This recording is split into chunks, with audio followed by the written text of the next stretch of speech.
Welcome, friends. Thanks for coming back to the Traveling Chef.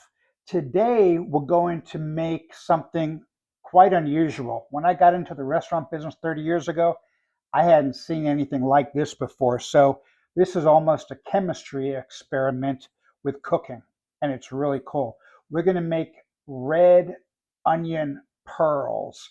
They almost look like little caviar eggs, but they're not. There's just four ingredients. We have, uh, since we're making red onion pearls, we're going to have red onions. We're going to have agar, which is a thickening agent. We're going to have water, apple cider vinegar, and sugar. This does take a couple of days to make because obviously we want to get the flavor from the red onions, and then also it has to sit and marinate. So that is going to be taking place today, and I'll come back to this tomorrow and finish it up. We also will be dropping with a small dropper into cold oil, and the oil's already in the freezer getting ready.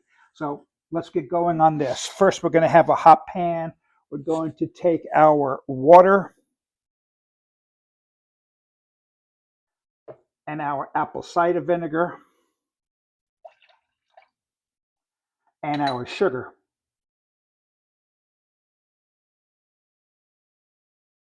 Now, what we want to do, we want to mix this up until the sugar dissolves.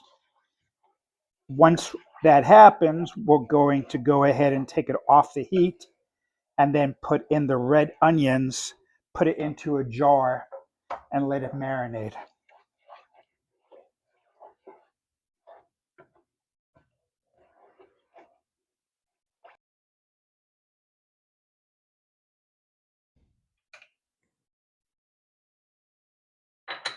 Okay, the agar powder has been incorporated into the sauce, and now it's dissolving.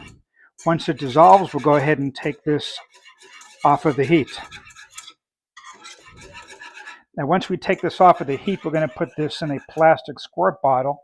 Now, obviously, this is boiling hot, and the plastic squirt bottle is thin plastic, so we need to let that cool down just enough so we don't burn right through the bottle.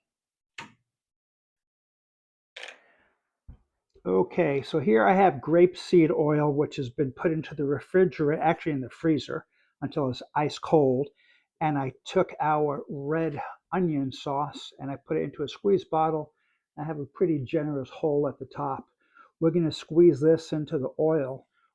We don't want to disturb the oil because this is a gelatin, so it's going to set just like Jello. So we don't want to disturb this or stir it at all while it goes in. So this is a little bit of a tedious process. We're going to do it one by one. Here we go.